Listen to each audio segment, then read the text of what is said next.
sobre este último tema de 7 razones bíblicas por qué no debo dejar de congregarme.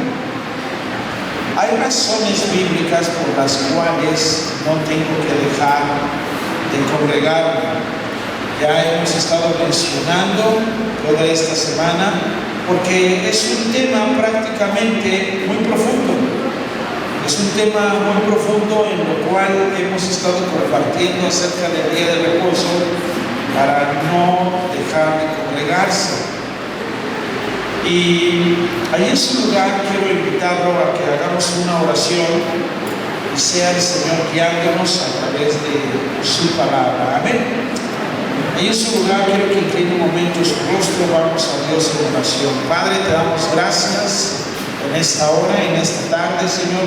Agradecemos también por este calor, Señor. Gracias porque nos permites reunirnos en tu nombre. Y gracias, Señor, también, Padre, por la vida de tu iglesia que está aquí presente.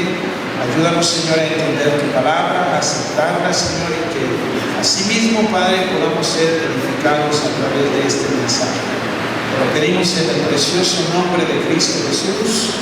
Amén. Muy bien.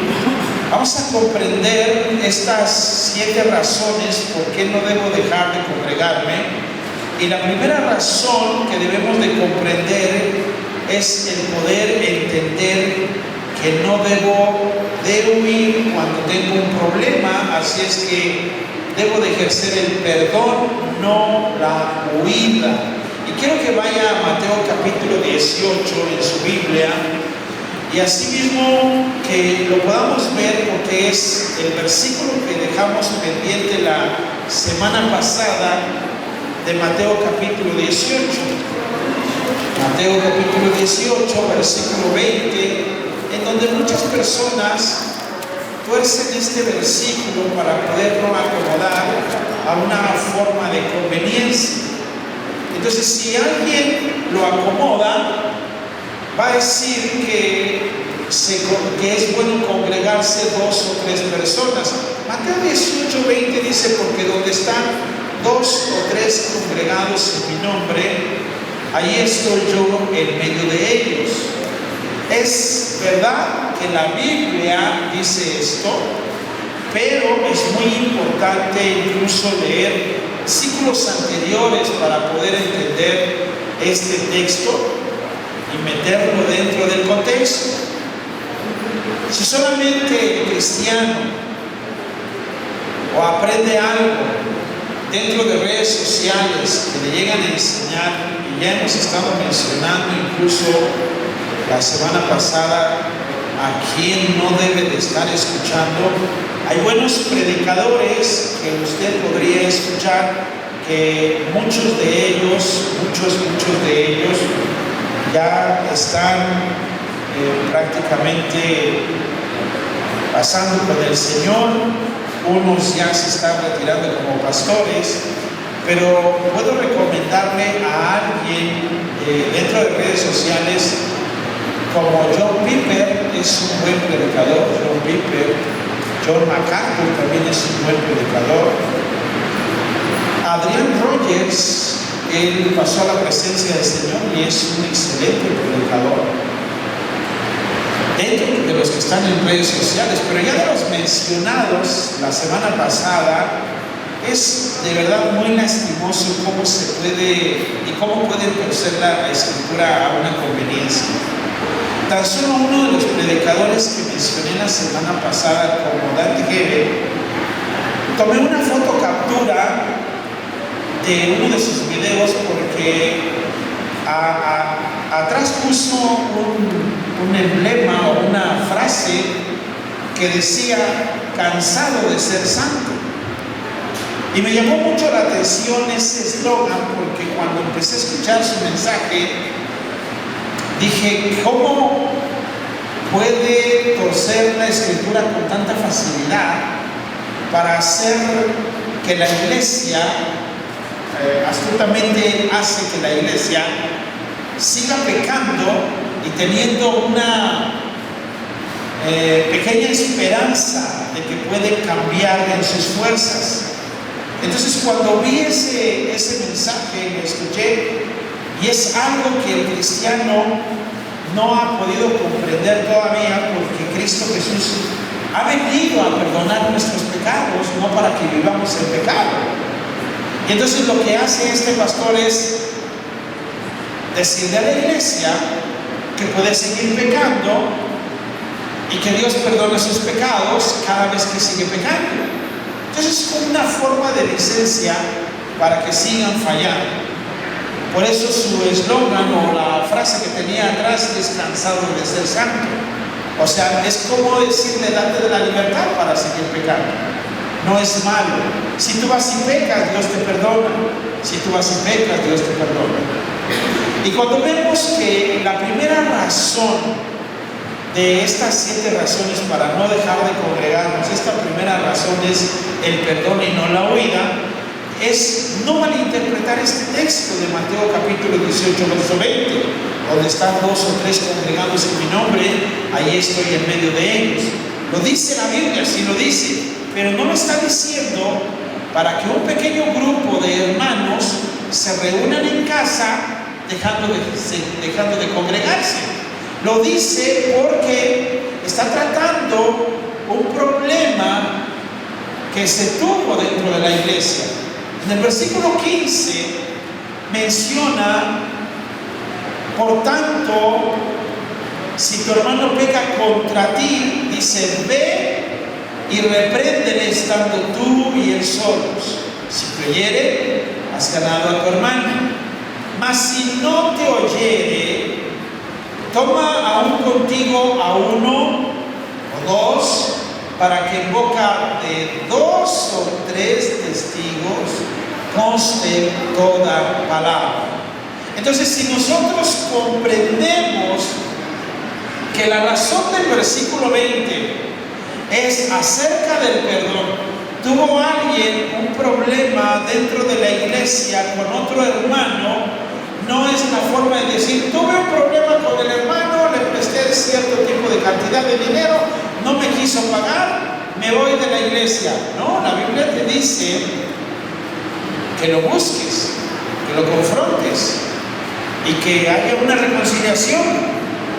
Dice, si pudiste platicar bien con tu hermano y llegar al arreglo, dice, has ganado a tu hermano.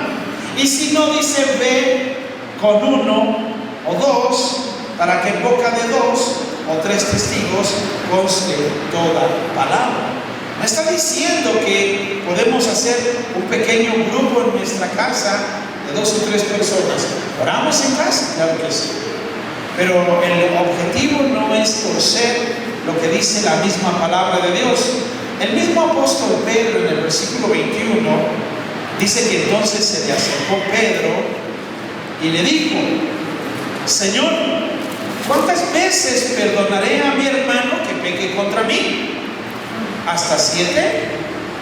Jesús le dijo, no te digo que hasta 7, sino aún hasta 70 veces 7. ¿Cómo podría Pedro querer acomodar algo a su conveniencia? Pedro quiere acomodar un versículo, incluso Pedro quiere adoctrinar a Jesucristo. Pedro le dice a Jesús, entonces solamente tengo que perdonar a mi hermano 7 veces. Si Jesús no le contesta, Pedro sale con esa idea de que solamente 7 veces lo puede perdonar. Pero Jesús le dice, no te estoy diciendo que solo 7, te estoy diciendo que 70 veces 7. Ese es el perdón que se puede otorgar. Por eso la reconciliación y la primera razón para no dejar de congregarme es no porque he tenido un problema con la iglesia o con mis hermanos, salgo huyendo de la iglesia. Es más bien reconciliarme con el hermano y perdonar al hermano que ha pecado contra mí. La segunda razón que tenemos es animar a otros porque Cristo Jesús ya viene. En el libro de Hebreos capítulo 10, versículo 25, por favor.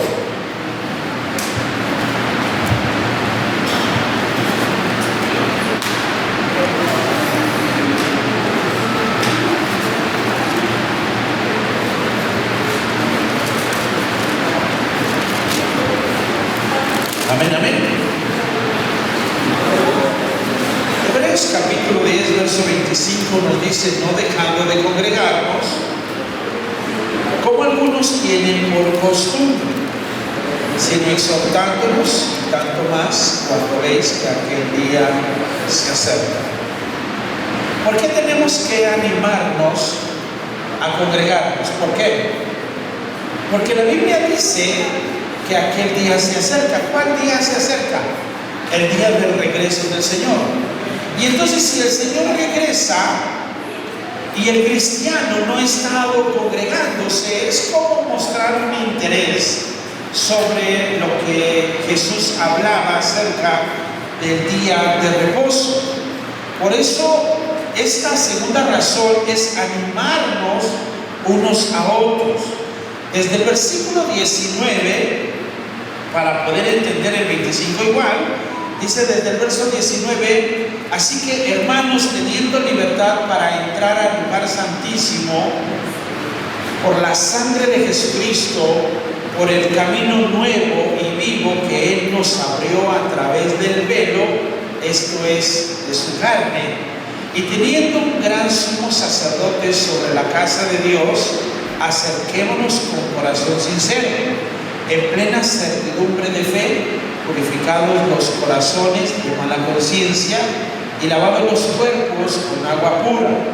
Mantengamos firme sin fluctuar la profesión de nuestra esperanza, porque fiel es el que lo prometió, y considerémonos unos a otros para estimularnos al amor y a las buenas obras, no dejando de congregarnos como algunos lo tienen por costumbre, sino exhortándonos, y tanto más cuando veis que aquel día se acerca.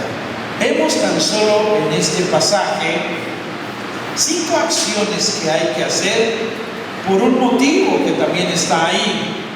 Dice que tenemos que mantenernos firmes.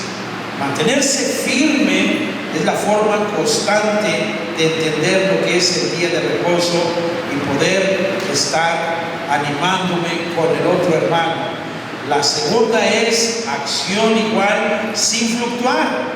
La palabra fluctuar nos enseña que fluctuar quiere decir vacilar o dudar o titubear cuando variamos o cuando cambiamos. Eso es fluctuar. Entonces, sin fluctuar. La siguiente igual es que nos consideremos y nos estimulemos unos a otros al amor y a las buenas obras. La cuarta, no dejando de congregarnos. La quinta, exhortándonos. ¿Cuál es esa razón? Aquel día se acerca. Cuando vemos esto que la palabra de Dios nos está enseñando, es que cuando no vemos a un hermano en la iglesia, lo animamos, lo exhortamos para que no deje de congregarse. Esto es como lo que está diciendo el mismo versículo que acabamos de leer en Hebreos. La tercera razón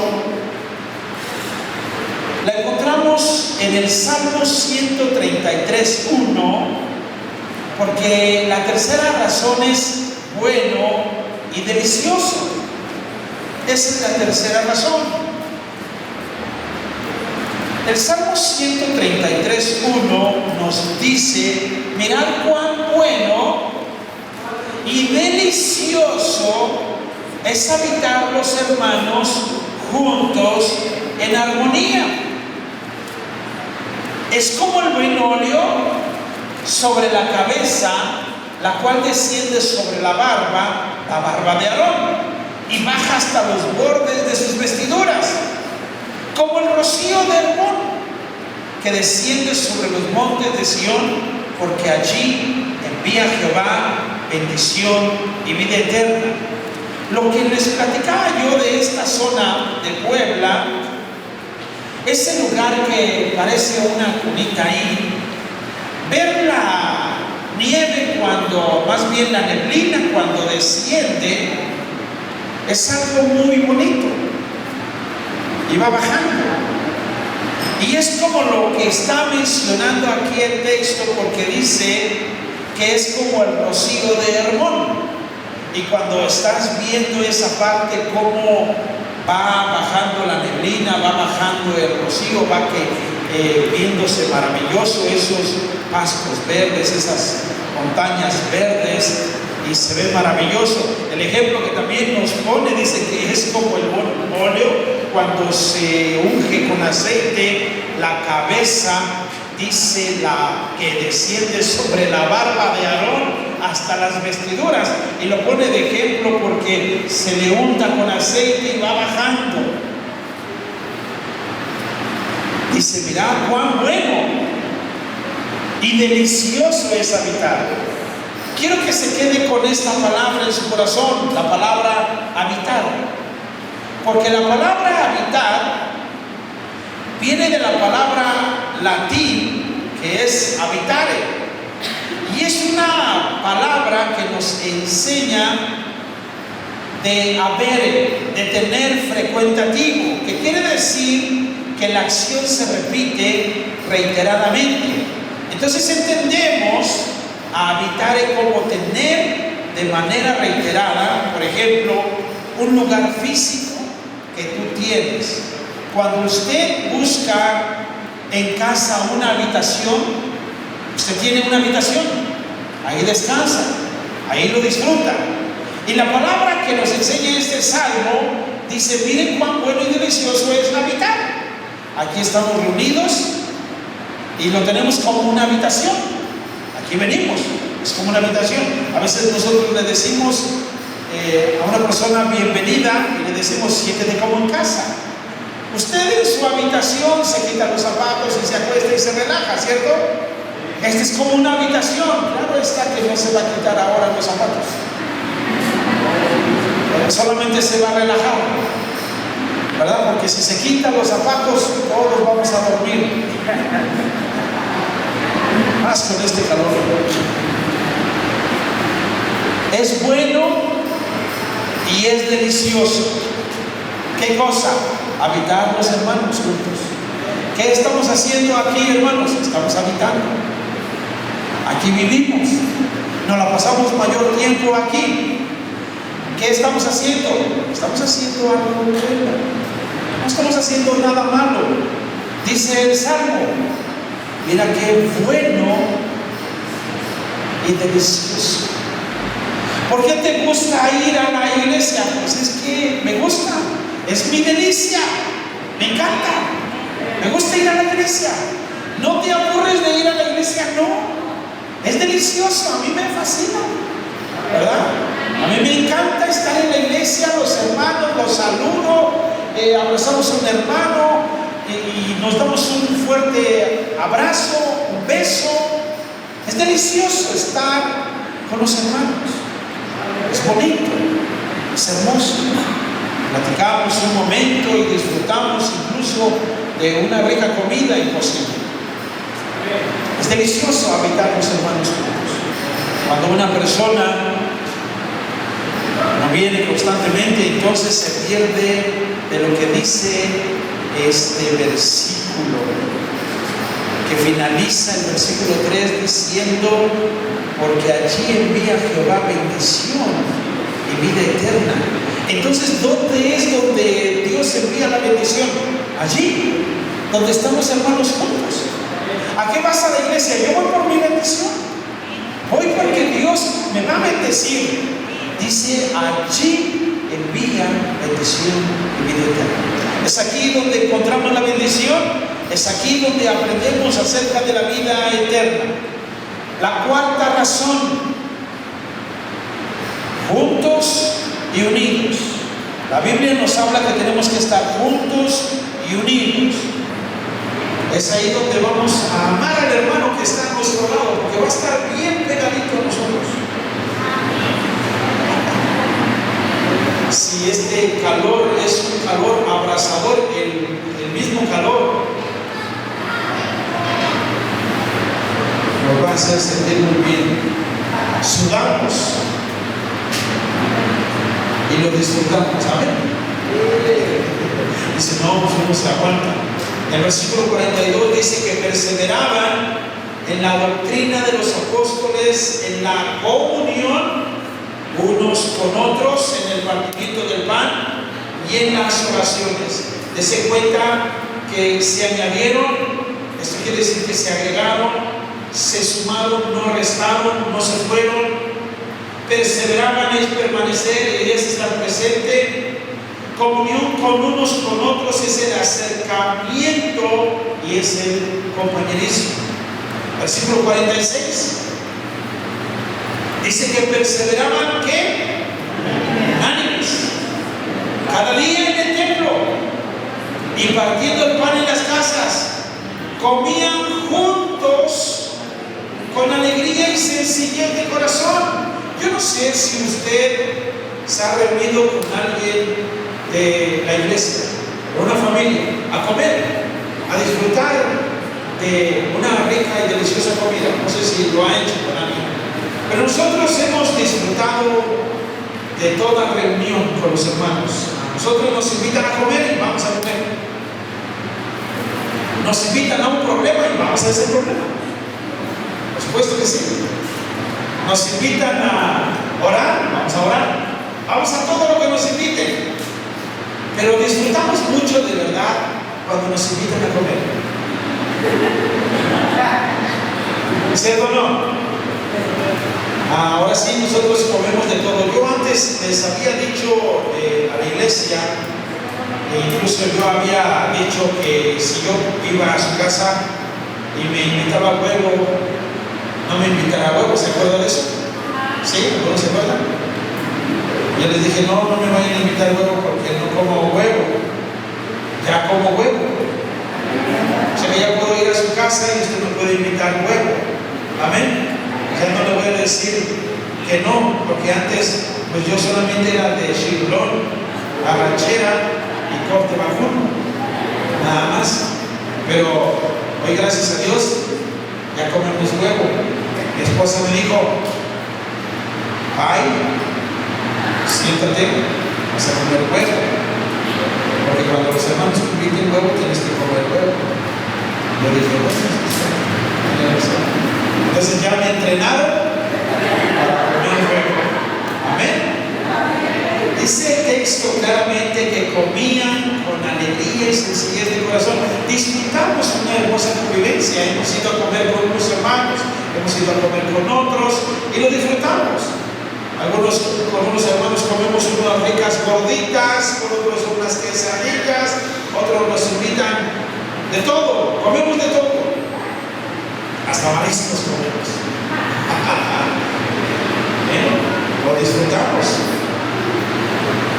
Versículo 47 dice, alabando a Dios y teniendo favor con todo el pueblo, y el Señor, escuche esto, añadía cada día a su iglesia los que habían de ser salvos. ¿Sabe quién añade a la iglesia los que son salvos? Es Dios. Es Dios el que añade a su iglesia aquellos que son salvos. Mire, déjenme, le pongo este ejemplo, porque cuando un cristiano no considera esto con mucho respeto, no lo considera con una devoción, es como un trabajador en una empresa. Ese trabajador en una empresa falta mucho en su empresa. Ahí donde trabaja, falta mucho. Es más, hace San Lunes y dice, hoy es San Lunes, vamos a hacer San Lunes, y no va. ¿Qué hace su patrón con esa persona? Hasta su patrón sabe que no va, ¿verdad? El patrón no le dice, hizo San Lunes. Vamos a ponerle Gutiérrez. Dios puede que nadie se llame Gutiérrez aquí. No, nadie es Gutiérrez. Vamos a ponerle Gutiérrez. Mira, Gutiérrez, no. Otra vez hizo San Lunes, Gutiérrez. Sí, no vino.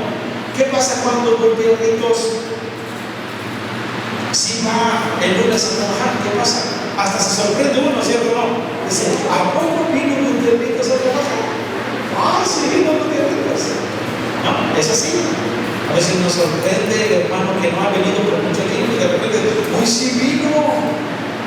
Quiero que voltees a ver a tu hermano que está a tu lado. Quiero que voltees a ver a tu hermano. Pero quiero que lo voltees a ver Quiero que le preguntes esto, quiero que le preguntes, ¿eres tú un tío rico?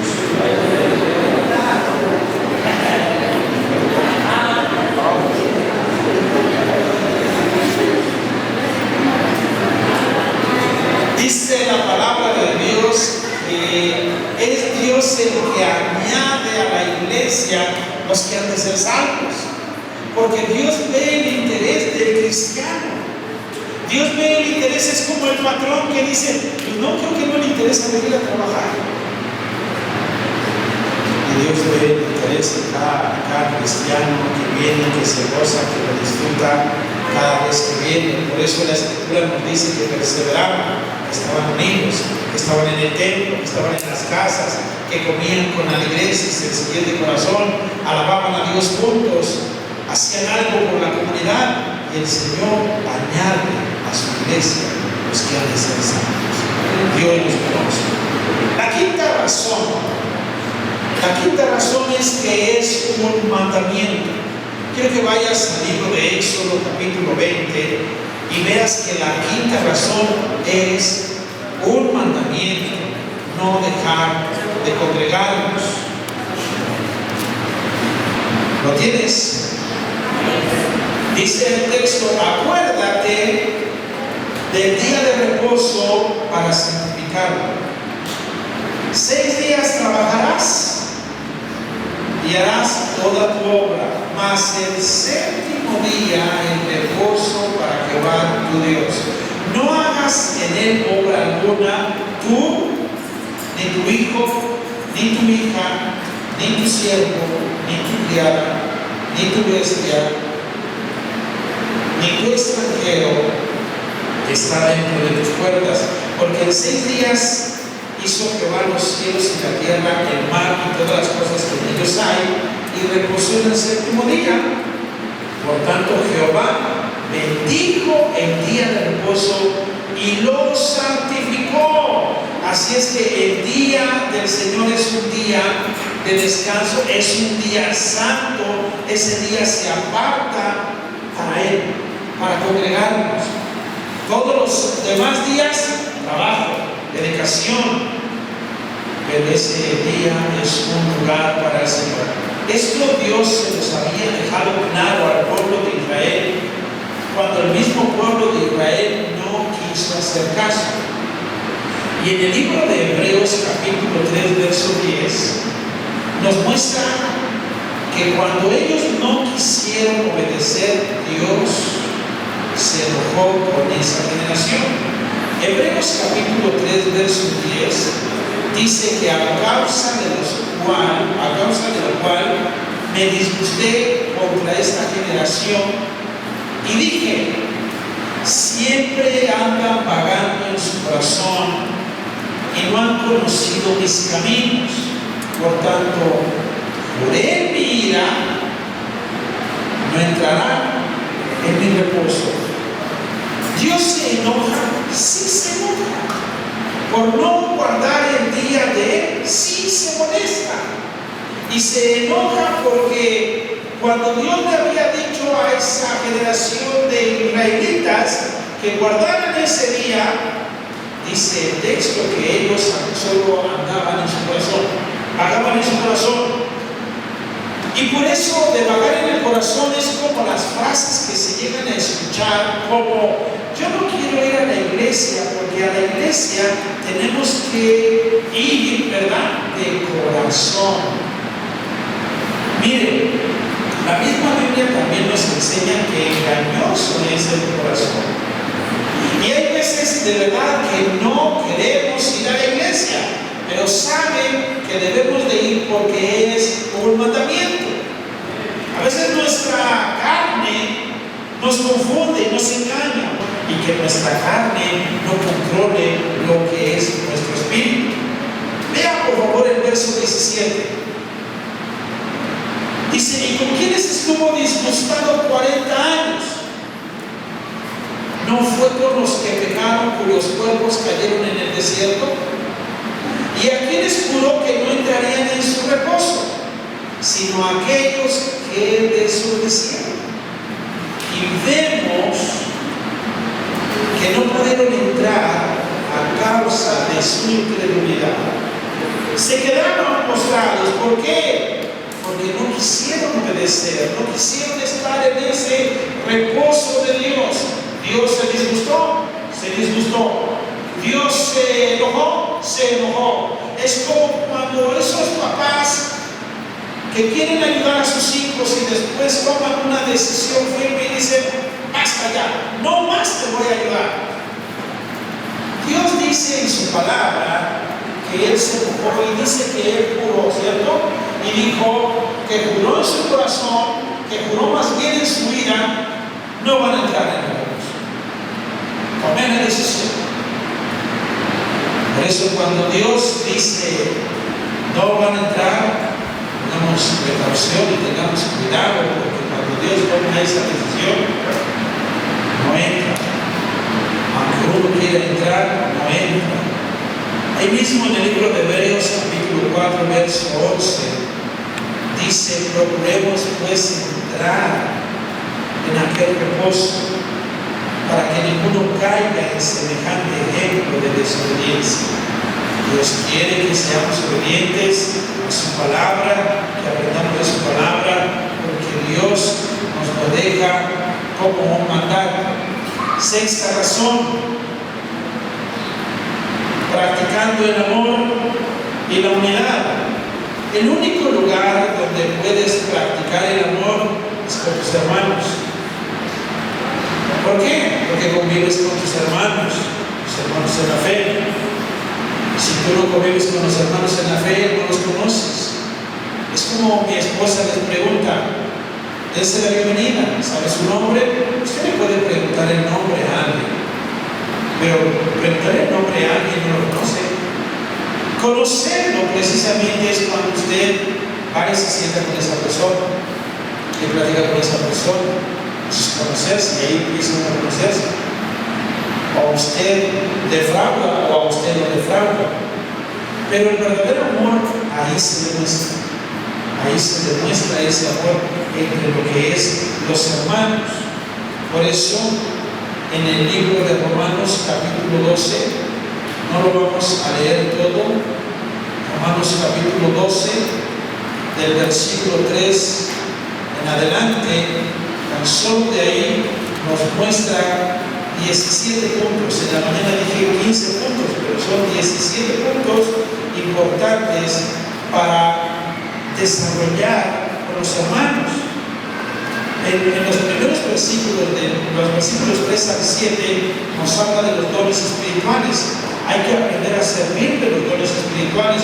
Usted tiene un don espiritual, usted tiene que desarrollarlo. Los hermanos hoy aquí con su don espiritual, aquí cantaron, aquí tocaron.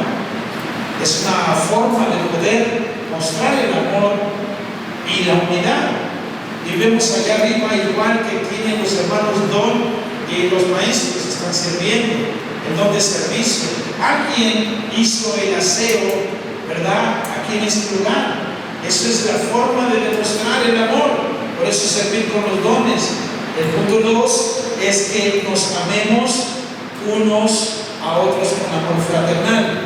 Este tipo de amor es un amor recíproco, porque tú tienes que amar y recibes amor. Si tú no das amor, tú das lo que tú recibes, lo que das, perdón. Si tú no das amor, tú recibes lo que estás dando. Entonces, si tú estás dando amor y no estás recibiendo amor, no dejes de amar, porque tú tienes que aprender a amar, sembrar amor hasta que recibas ese amor, porque la Biblia nos dice que nos amemos unos a otros. Por eso es un amor recíproco. Punto 3, en cuanto a honra, escuche esto, dice que nos prefiramos los unos a los otros. Es como cuando luego te preguntan, ¿a quién prefieres? ¿A poco prefieres más a tus hermanitos? Déjame decirte que sí, hasta Jesucristo lo hizo. Jesucristo, cuando estaba predicando en una casa, a él le dijeron, tu mamá y tus hermanos te buscan allá afuera. Él dijo, ¿quién es mi madre? ¿Y quiénes son mis hermanos? Y señaló a sus discípulos y dijo, he aquí mi mamá y son ellos que hacen la voluntad de mi Padre. Entonces, hasta Jesús dio preferencia a sus propios discípulos. En el punto 4 dice que lo que requiere diligencia, no perezosos, fervientes en espíritu, sirviendo al Señor. La palabra diligencia es que tiene que ser con rapidez, con prontitud, no perezosos. Vamos a servir en algo, se hace al instante. No se dice, bueno, lo hago esta semana y no lo hizo en esa semana. Por eso es prontitud, porque en cuanto se requiere diligencia, no se deja para después. En el punto 5 es gozosos en la esperanza, y en la mañana mencionaba que la esperanza es cuando nos gozamos de alguien. Déjenme decirles mi gozo de esta tarde. Estuve dando consejería el fin de semana, fue el miércoles que le di consejería a estos dos jovencitos que están acá, y me da gusto que estén aquí. Y va a haber mayor gusto que sigan adelante y que se aferren bien a la palabra de Dios. ¿Saben? Esa es la esperanza, porque la esperanza, les decía en la mañana, que no perdían la esperanza de que vinieran. Y se los dije claramente en la mañana a ellos. Les dije, no pierdo la esperanza de que ellos vengan al Señor. Porque cuando una persona pierde esa esperanza, dice, no van a venir. Entonces, al dar consejería, al dar una dirección a una persona, es que siempre tengamos esa esperanza de que esa persona va a cambiar. Y yo tengo esa esperanza de que ustedes van a cambiar y van a ser mejores. Amén. En el punto 6 es que tenemos que aprender a ser sufridos en la tribulación. Punto 7, constantes en la oración. Tenemos vigilias de oración, tenemos que estar orando, en la semana tenemos que estar orando, y tenemos que ser constantes en la oración. En las vigilias de oración o en las oraciones no tenemos que recordar que hay una vigilia de oración, porque tenemos que saber que tenemos que estar orando. Amén. En el punto 8 es compartiendo para la necesidad de los santos. En el punto 9, practicando la hospitalidad. Hay que practicar la hospitalidad. Yo les he dicho que yo era un pésimo hospitalario. Y a veces, como recibo luego hermanos en la casa, y mi esposa es muy hospitalaria, ella. Y ella siempre dice, ya les invitaste un vaso de agua, invítales una fruta. Y yo soy pésimo en eso. Entonces, cuando llega alguien a casa, no es que no quiera invitarles, es que se me olvida invitarme un vaso de agua. No, incluso cuando llegan a casa, ¿quieres un vasito de agua? Y me dice, no. ¿Quieres un café? No. Así me dice. Y llega mi esposa y me dice, ¿quiere un vasito de agua? Y le dice, no, tengo un vasito de agua. Se lo da a mi esposa. Y entonces lo agarran y se lo toman. Digo, no, que no quería ese vaso de agua. A mí me dicen que no. Ella no les pregunta, se lo da y se lo toman. Imagínate eso, ¿no? Entonces el café, y luego yo estoy comiendo algo y le digo, busca un platito. No, hasta lo coma. Y sigo comiendo. Y llega mi esposa y dice, ¿por qué no le invitas? Pero sí le invité y dice que no. Sírvele. Y ella le sirve y come. Y digo,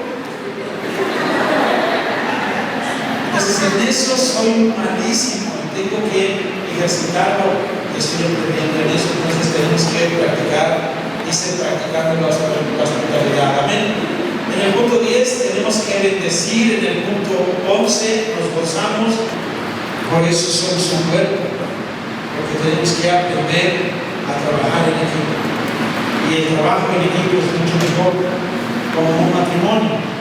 Así se trabaja en equipo, uno se pone de acuerdo en equipo. Lo que ella tiene que hacer y lo que él tiene que hacer. Sí, eso es un equipo. Lo que los hijos tienen que hacer, eso es un equipo. No el individualismo. Dios no está de acuerdo en el individualismo. Recuerde que dentro del matrimonio a veces es que uno duerma por camas separadas, en camas individuales.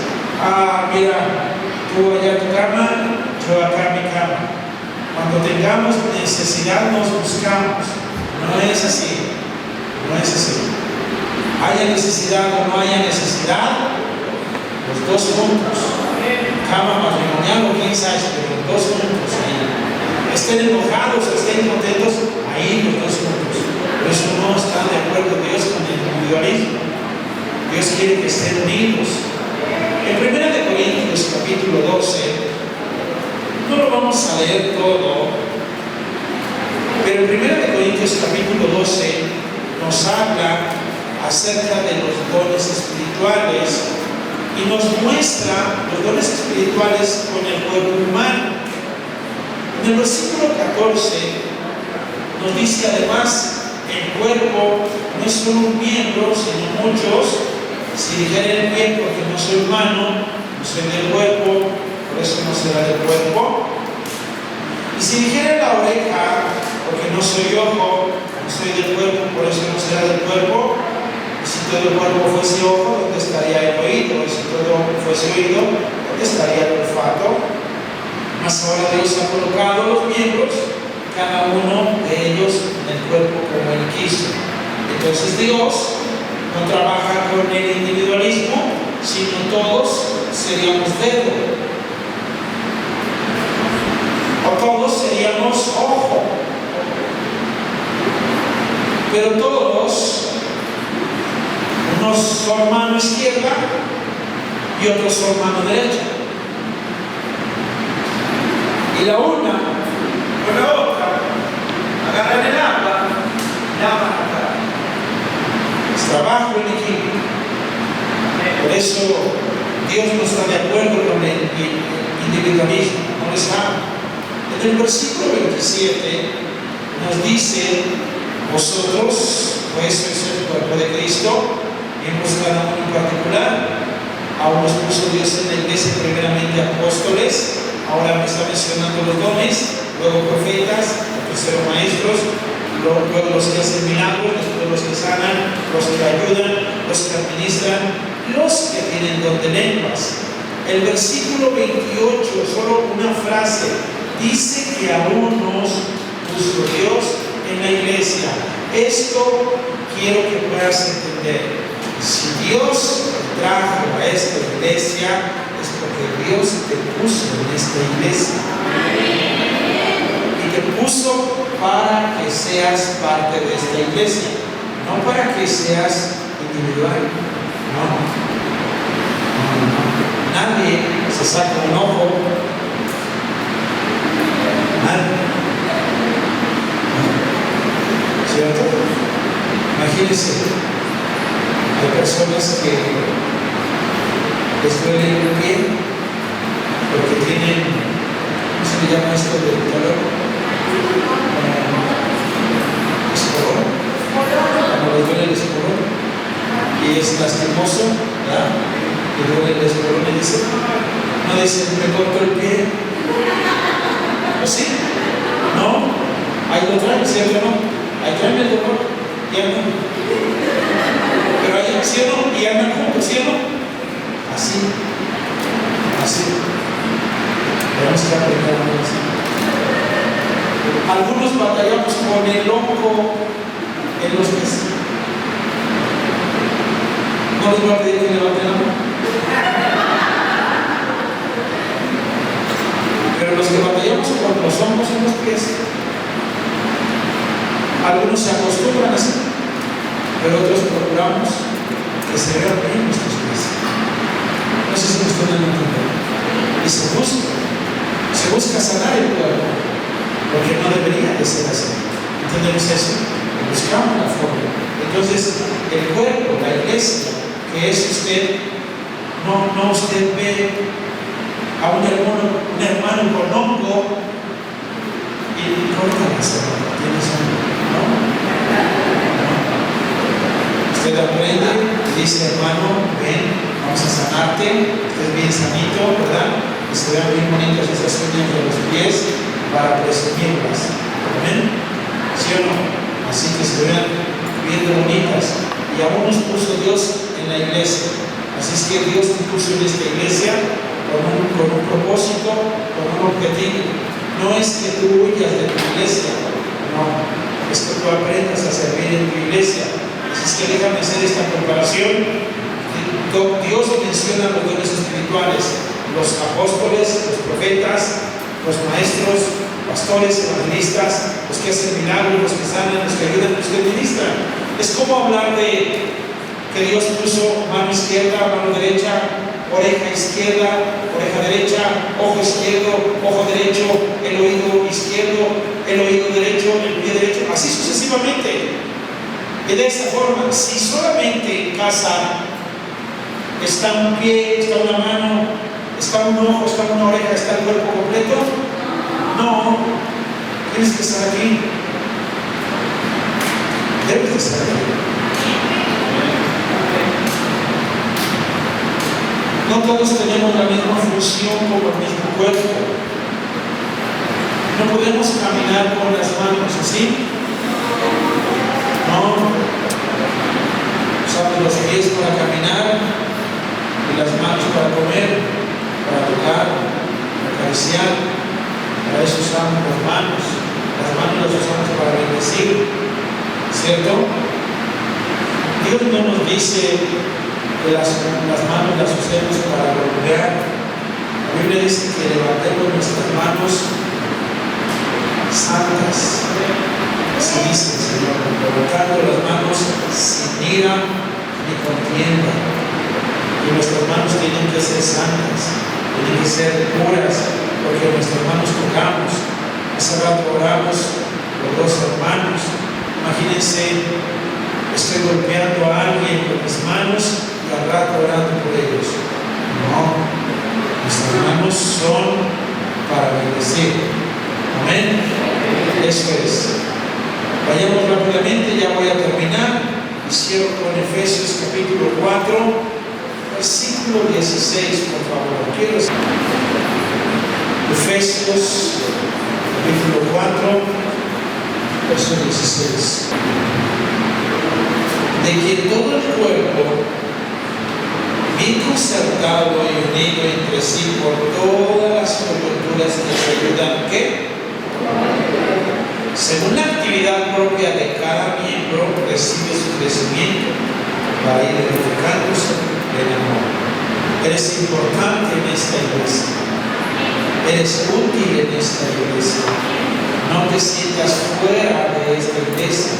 Tienes que aprender a estar dentro de tu iglesia para crecer en tu iglesia y participar dentro de tu iglesia.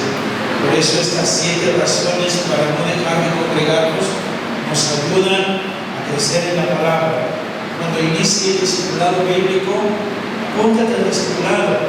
Vamos a programar bautizos y yo pienso que es buena fecha. No habíamos hecho bautizos porque andábamos escasos de agua. No tenemos el bautisterio lleno. Si tenemos bautizos, quisiera preguntarle si alguien que está aquí no se ha bautizado, levante su mano, por favor. Los que no se han bautizado, levante la mano. ¿Ya aceptaron a Cristo? Pues este domingo, en 8, tenemos bautizos, celebramos nuestro aniversario. Nadie vaya a faltar, nadie falte, por favor. Es una fiesta, va a estar esto a reventar, va a estar lleno, gracias a Dios. Vamos a hacerlo aquí y vamos a disfrutarlo. Amén. Ya se dará incluso hoy parte de la dinámica y el próximo domingo también. Pero nadie falte, recuerde que solamente vamos a tener un solo servicio en la mañana. ¿Ok? Y al rato se lo recuerdo de todos modos. Vamos a ponernos de pie, vamos a orar y darle gracias al Señor. Amado Señor, queremos darte a ti la gloria y la honra. Gracias, Padre, por tu palabra. Gracias, Señor, por tus misericordias, por lo que tú haces. Gracias, Señor, por la familia.